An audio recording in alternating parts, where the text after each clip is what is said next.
Okay, we are live. Right, thank you for joining in this session. It is Monday, the 20th of June. We've got just under 2 weeks of trading left for the month, and then we've completed the second quarter of the year. And so far, we've just confirmed bear market territory. Okay, so some of the areas that I'm going to cover today. The major US markets have plunged lower in last week's session, and they confirmed that we are in a bear market. I'll confirm that a little bit later when we look at price action. The European Central Bank had held an emergency meeting following their policy decision-making from the prior week in a way to limit the southern countries within the Euro bloc of dispersion in regards to their debt limits or debt to GDP levels. The third element also from last week's session, we saw a very large rate hike from the Federal Reserve of 75 basis points. We also saw a surprise 50 basis point rate hike by the SNB, the Swiss National Bank. But there was a disheartened rate rise by the Bank of England of just 25 basis points. And just to sort of give you an indication of what we're expecting for the week ahead, well, let's start with today. There is a bank holiday in the US, so markets will be closed in the US. That will limit some of the volume that you generally see on a normal trading session, so just be aware of that. But for the week ahead, the focus is moving away from central bank policy decisions. It's moving into some of the commentary that we're expecting from speeches that will happen throughout the week, from whether it's Fed members, BOE members, as well as the ECB commentary that we're expecting for the week ahead. On Wednesday, we do have UK inflation report. The UK inflation data is going to be a very important one. It may be the first time we see inflation in double digits with this sort of G7 country, right? And then, of course, Thursday, we have PMI data, right? So let's have a look at the markets. But before we go into the markets, there is something that I do want to share with you. Another great image to share with you guys, just to show you sort of what the overview was from last week. You have Jerome Powell with the Fed, front and center, and then you have Andrew Bailey, should I say, not Mark Carney. Mark Carney was the ex-BOE governor, but we've got Andrew Bailey and then Christine Lagarde at the back there, right? So what we're seeing is this, central bankers, they're coming up far more aggressive, far more hawkish. They're going above the normalization, and they're trying to sort of catch up if they are already seen as behind the curve in regards to taming inflation levels. Yeah. So yesterday was a very hawkish overall week, especially from central bankers. This doesn't include the Swiss National Bank, which came out with a surprise 50 basis point rate hike. And that led to a lot of fear in the markets of a recession. So the view is now that in order for central bankers to tame inflation, they've got to be ahead of the curve and ahead of the normalization expected of monetary steps that they are placing or they've given us guidance to. So now that they're more hawkish than the guidance that they've provided, that could hinder growth and that could naturally hinder the rest of the economy and potentially cause a recession. Yeah. So to confirm that, we saw price action. If we refer back to price action, let me just bring up price action here. We'll come up to, I want to focus here. Right. And we'll look at the S&P 500, generally seen as the benchmark in how equity performance is across the board. Just gonna scroll back and see some of my notes here. Okay. Yeah, so just to start with, now we know that the Federal Reserve have gone on to raise by 75 basis points. Yeah. But just to sort of highlight some of the key elements from the statement themselves, from the statement itself that was released. Overall economic activity appears to have picked up after edging down in the first quarter. Job gains have been robust in the US in recent months, and the unemployment rate remains low. Inflation, of course, remains elevated. It's not transitory. We've moved away from that term, reflecting supply and demand imbalances related to the pandemic, higher energy prices, and just broader price pressures. The invasion of Ukraine by Russia is causing tremendous human and economic hardship. The invasion and related events are creating additional upward pressure on inflation and are weighing on global economic activity. So that's some of the sort of key points that were mentioned there. Now, it's important to note the committee that seeks to achieve, they are looking to achieve maximum employment and maintain inflation at the rate of 2% over the long run.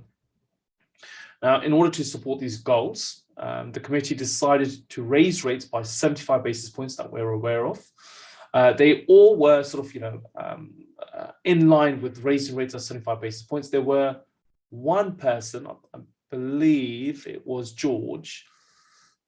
Just let's look at the sort of commentary here.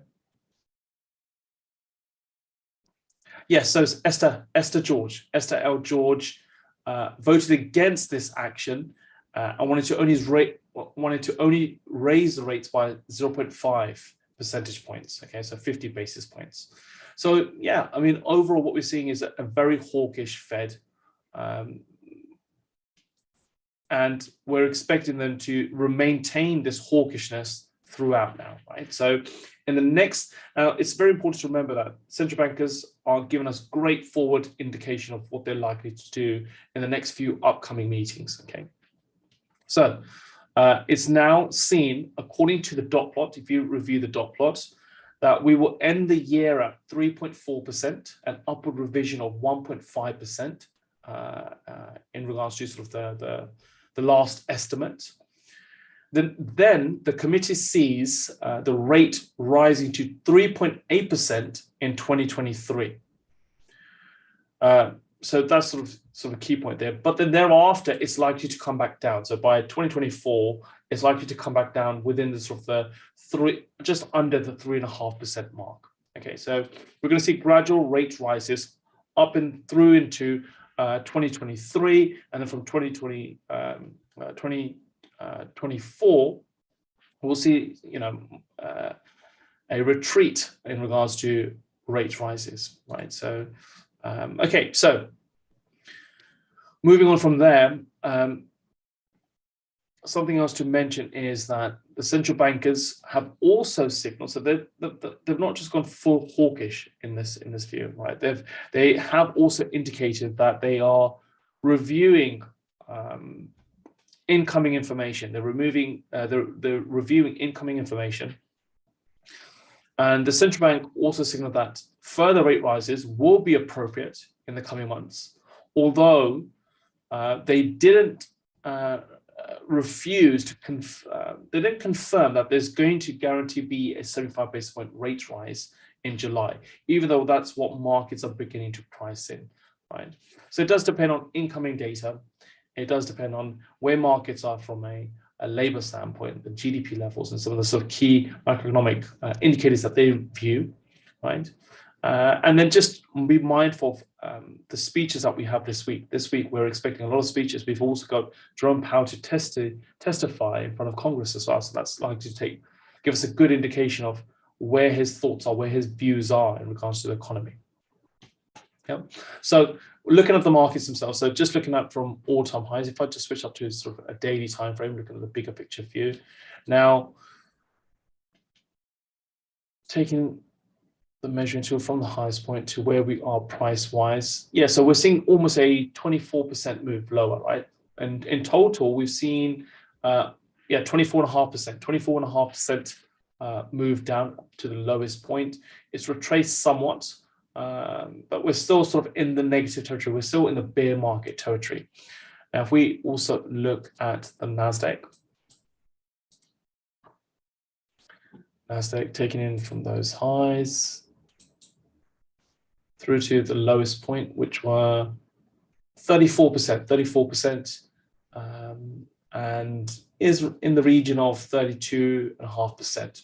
Okay, so we're seeing a bit of a pullback now, We're not seeing the continuation of news flow, especially from last week. A lot of what had taken place in last week's session has already been priced in. But it's important to note that markets, especially US markets, are in that bear market territory, and there are a lot of risks ahead. Yeah. Okay, so moving on to the Bank of England. Now we did have last week. So last week, Wednesday, is when we had the Fed rate hike of 75 basis points. Last week, Thursday, is when we had a rate rise by the Bank of England. Now, the Bank of England will raise its latest rate decision by 25 basis points. So let me just bring it up here. I'm just bringing up some of the notes.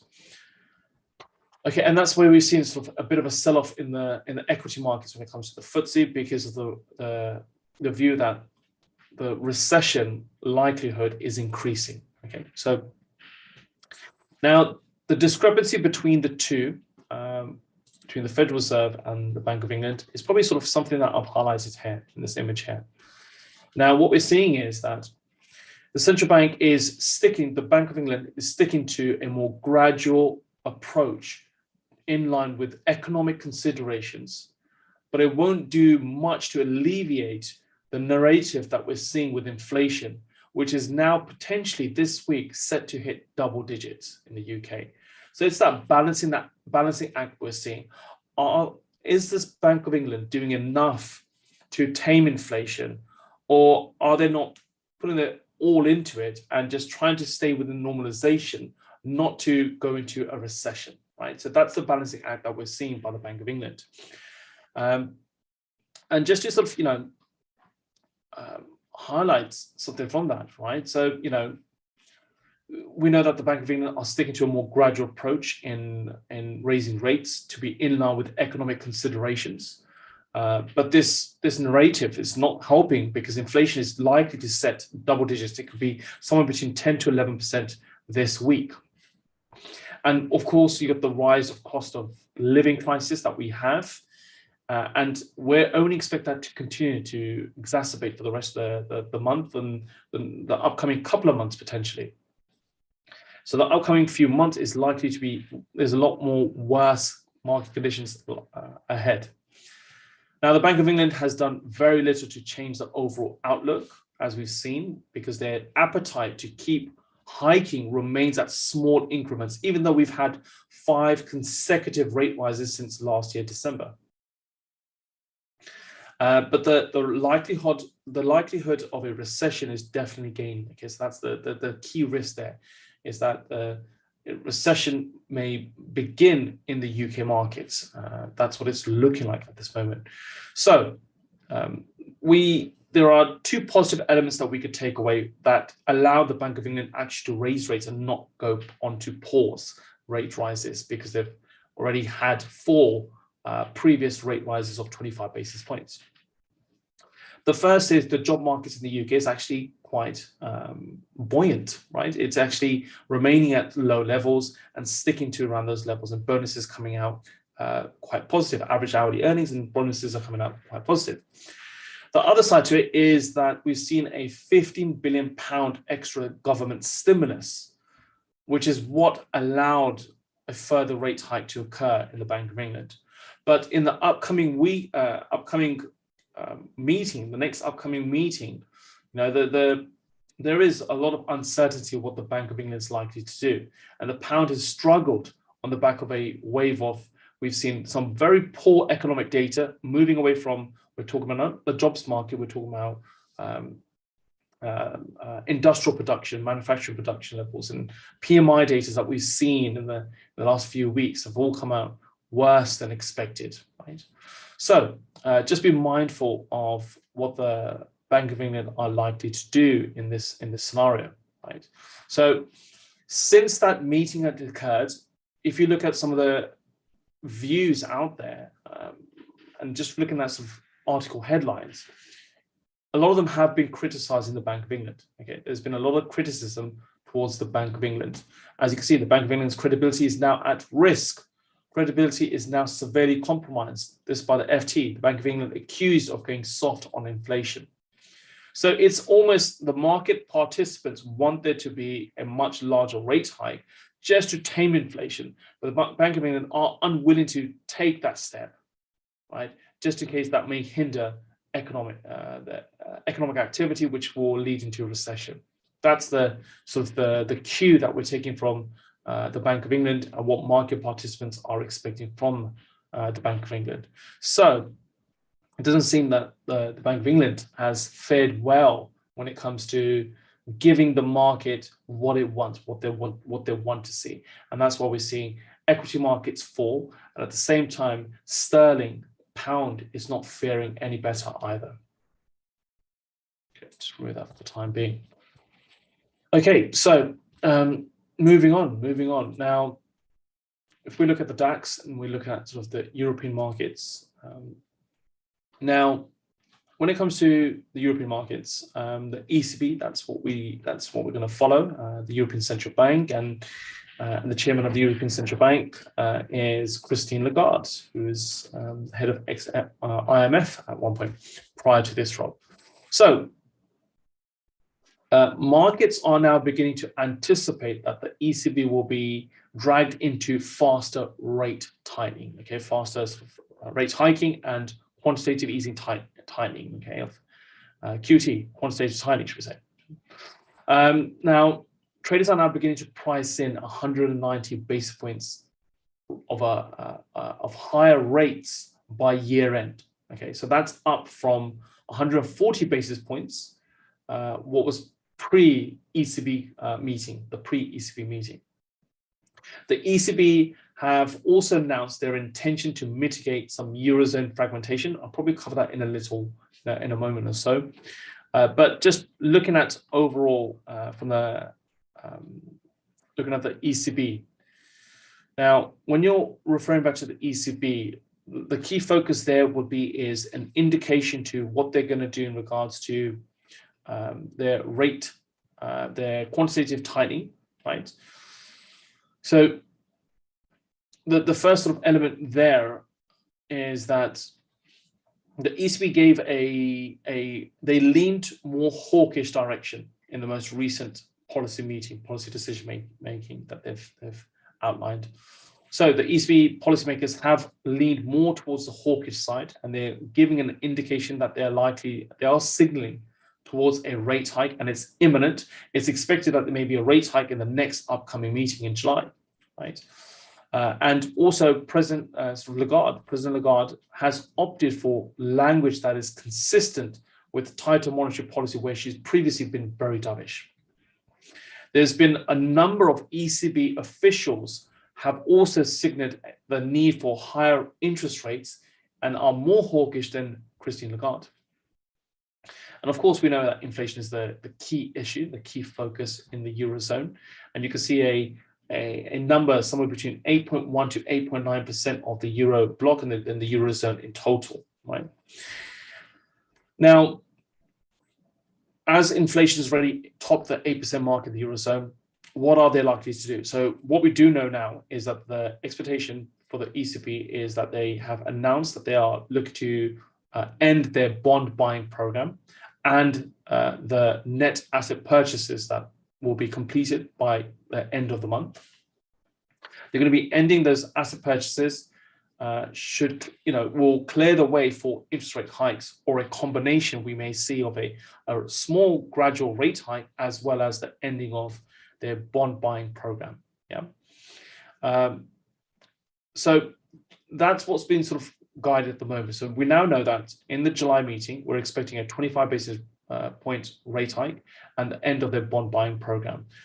Now, the biggest issue that came from last week's session is this emergency meeting that we heard of. Okay, so there was an emergency meeting that had taken place, and the issue that they're facing at the moment is the fragmentation risk within the Eurozone, with and they're looking to implement a new bond buying tool. Okay, they've got to give us more confirmation of what this new bond buying tool is, but we can clarify what they mean about this debt crisis that could ensue the southern region of the Eurobloc, right?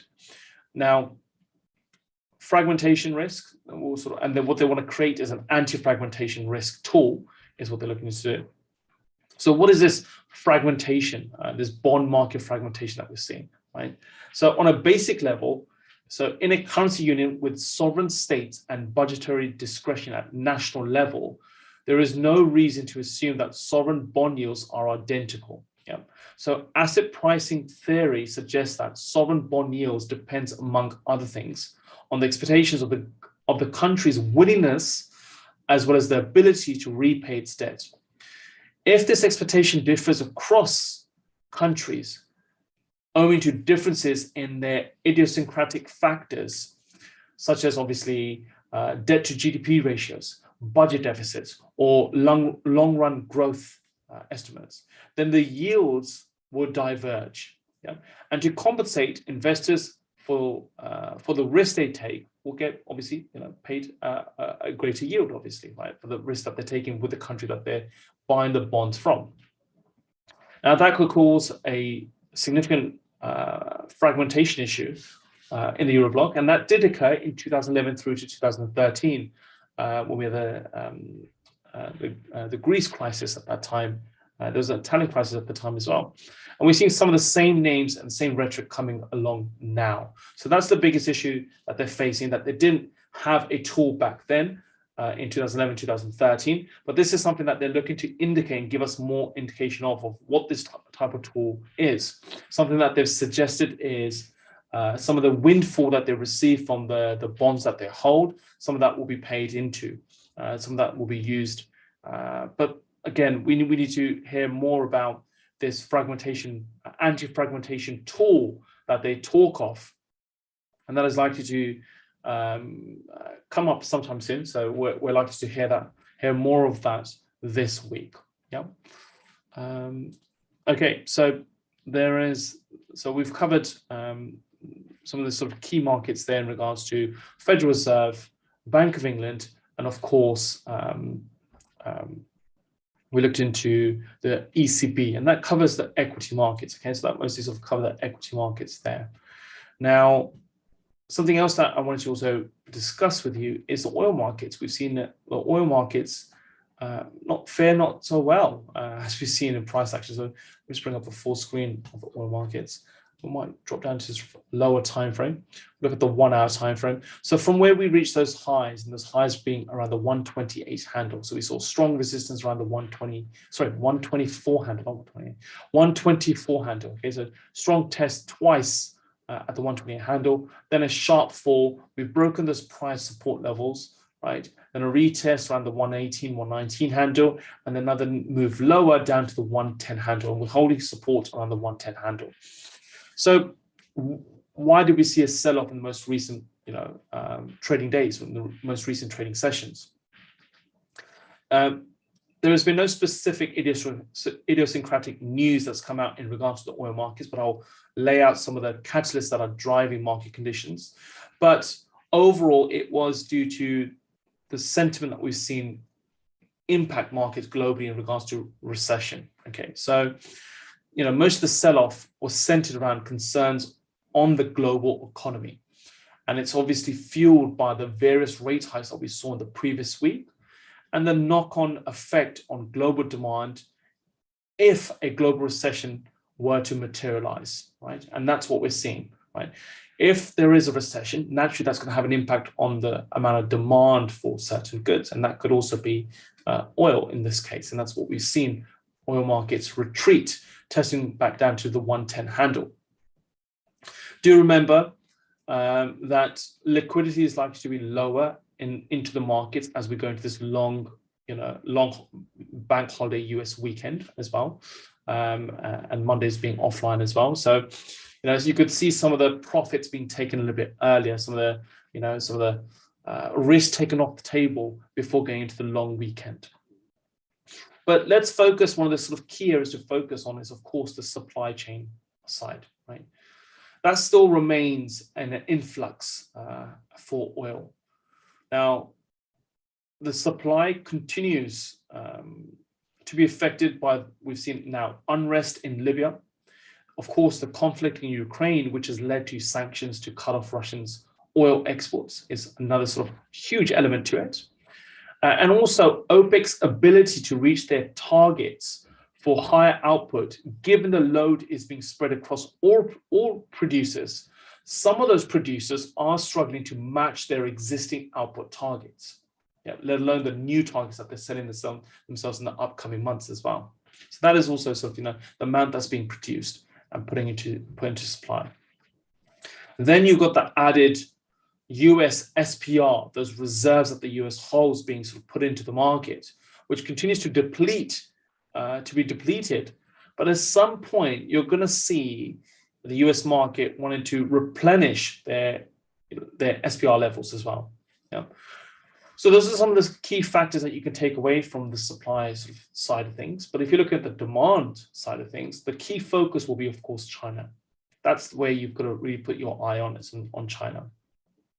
And that remains to be seen as we see, these COVID lockdowns that occur. It's reestablished and it's removed, and then it's, and then the timeline set of when they're going to remove it. And so there's a lot of misinformation or a lack of consolidation in regards to what is going to be occurring in regards to COVID lockdowns, right? So, COVID lockdowns are a large part in where we see oil price futures trajectory in the upcoming months. Okay, so just be mindful of the COVID lockdowns, right? The zero COVID policy that they have in place.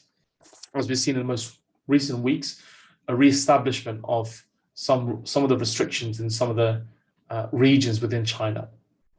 Yeah, and that's only going to continue to put pressure in the oil market. If I just take this trend line and I extend that trend line, just capturing all those lows here, that does give us a potential key level of support, right? It's key level supports above the 106 handle, somewhere between the 106 through to the 108 handle. If we see price come back to sort of test this region here, that could find a key support from a technical standpoint. But at the moment, we're seeing certainly a correction occurring from those highs of 124. Yeah. Okay, let's shift over. Let's shift over to, we'll have a look at fiat currencies. We'll have a look at the currency markets. We'll also, let's have a quick look at where the VIX is. Now, the VIX it's the first time that we've seen that cross back above the 30 handle. It pulled back slightly, sort of intraday level, then pushed higher. We're still above the 30 handle in regards to the volatility that we see in the markets. And the VIX is seen as a fair gauge. Okay, it's letting us know when the VIX is at the higher end, that there's a lot of fear and panic in the markets. And if it's the lower end, then the market sentiment is quite buoyant and bullish and optimistic, right? And being above the 30 handle, we're seeing clearly that there is some fear in the markets. It's not panic. We wouldn't say that panic's been set in, but there is some fear in the markets.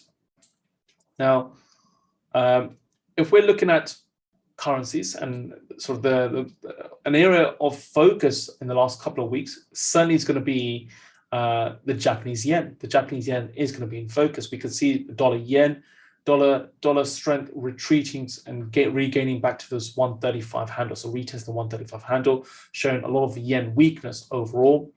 And again, so we've seen some sterling strength, even though sterling's been somewhat weak over the last few weeks. This weakness has been set in, but then overall against the yen, we're seeing a lot of strength for the sterling. But generally, the focus there is this yen weakness. So why is that the case? And I keep mentioning sort of the key scenarios here. So the Bank of Japan continues to refuse to play the same game as other central banks. That's all it comes down to. There's a divergence in policies, okay? Divergence in policies that's taking place here. Where you see the Fed, the Bank of England, the SNB, the ECB all come out hawkish, looking to raise rates, doing quantitative tightening. What is the Bank of Japan doing? The opposite. They are still accommodative. They are not hawkish, right? They can probably maintain that hawkishness for the lack of hawkishness for a little bit of time in the prior few months. But I don't think that's the case going forward, because something to indicate here is, let me just bring up something, just give me a moment, is now that we have this. So what we have is, this is Japan's inflation. So they could maintain hawkish, lack of hawkish, an accommodative stance and dovishness in the last few months, right? That's fine. But right now, their inflation is just surpassed their target. Okay, so this may be the time where they may react. Okay, they're not going to be proactive in this case, right? They've not been proactive at any point, even though this global inflation pressures ensue. But at this moment, they may react. Okay, so what we've seen is that in the most recent few months, the resulting price action has seen the yen sell off back towards the week's lowest levels especially against the US dollar.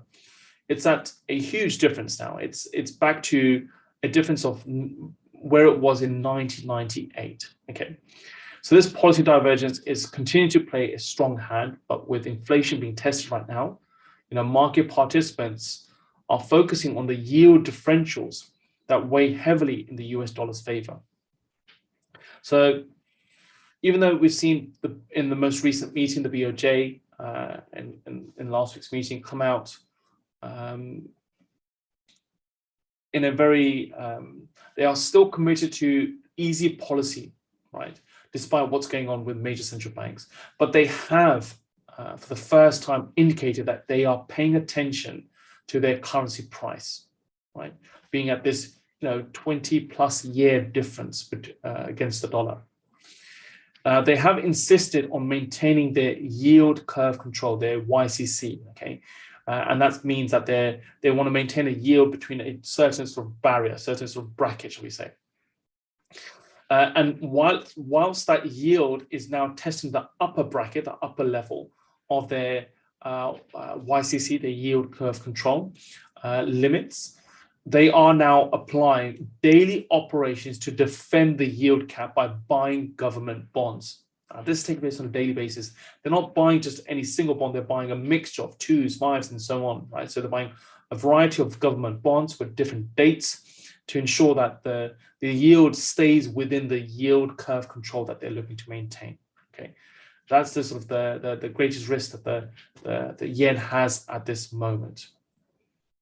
I've already spoken about the euro, so we've seen now with the euro coming out quite hawkish, and with this new anti-fragmentation sort of tool that they're looking to apply, which will remove some of the risk to the southern region or southern countries within the Eurozone, Eurobloc. We could see a more hawkish ECB, and we could see some euro strength coming through. And clearly, the dollar is at the front end in regards to taking the hawkish steps already, right? So euro yen will be a good play in times of where we're seeing that divergence of policy.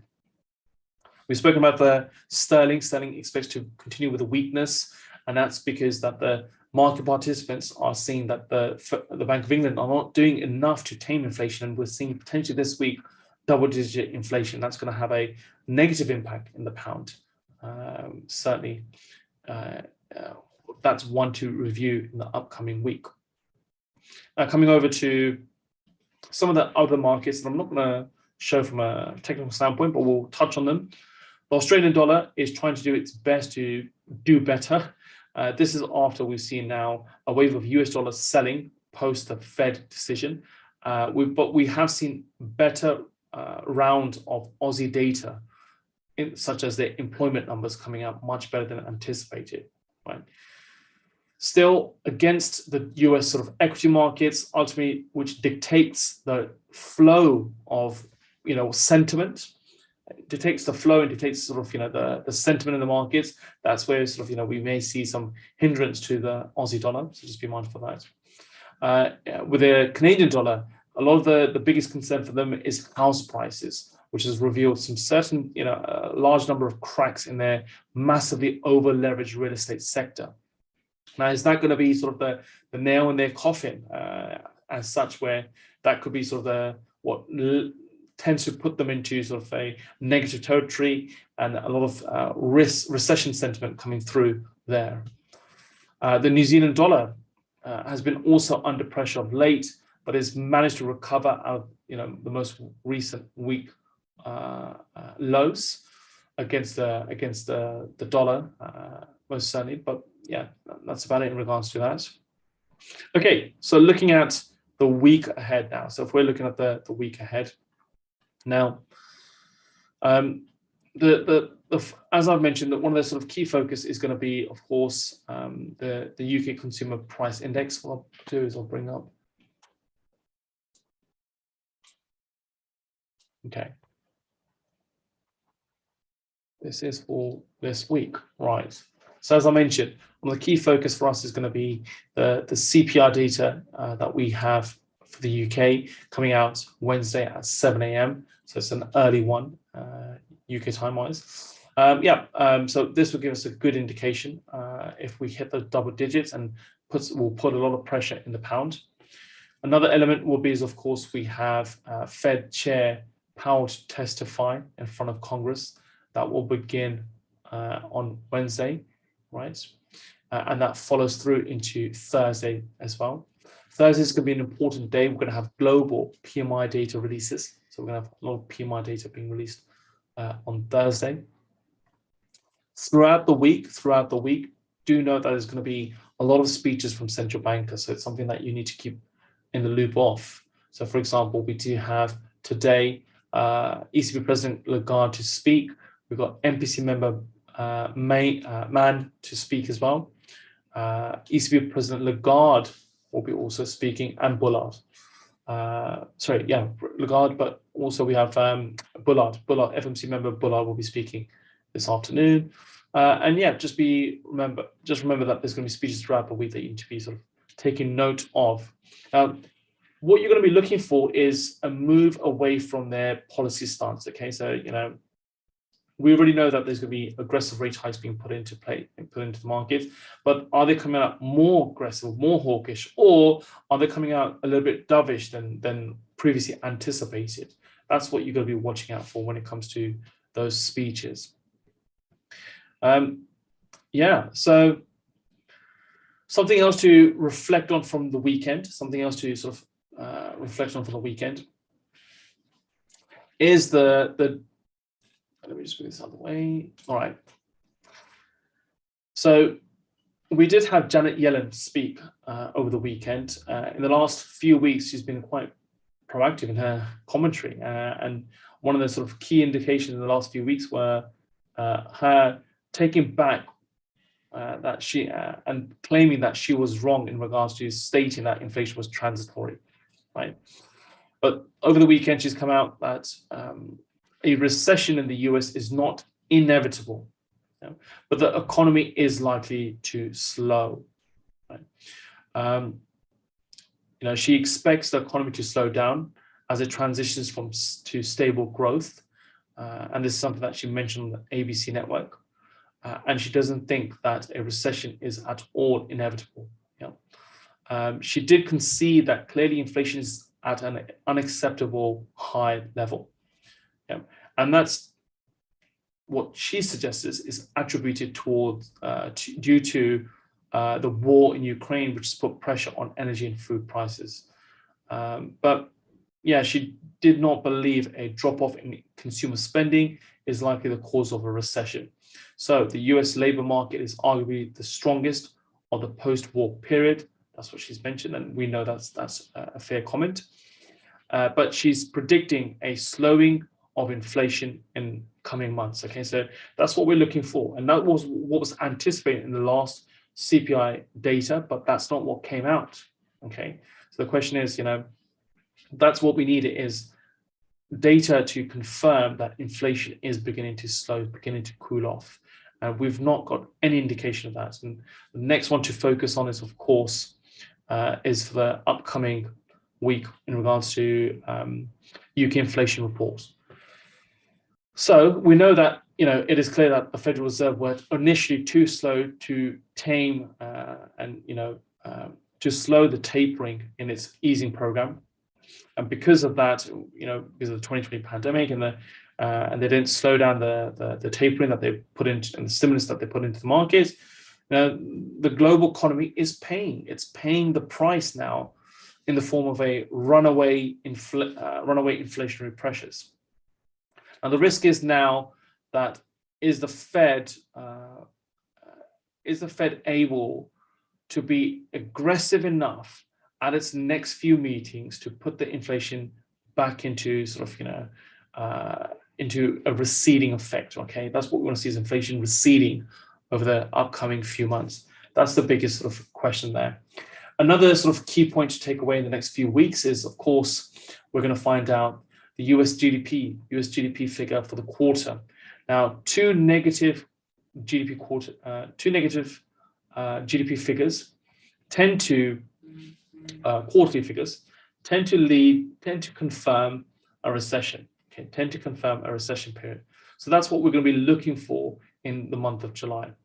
But to sort of end this month, what we're going to hear a lot more of is rhetoric from central bankers. Excuse me. We're going to still have some CPI and inflation reports coming throughout the rest of this week and early into next week as well. But yeah, that's it from me, guys. Hopefully you've enjoyed this session in our weekly market analysis. We'll do this on a weekly basis, Monday, 11 a.m. UK time, a review of the prior week and to discuss the upcoming week in regards to fundamentals, macroeconomic drivers, catalysts that are driving market conditions, and of course, looking at some of the key technical charts that you should be aware of for the week ahead. Thank you for joining this session, and I'll see you on the next one. Take care. Bye-bye.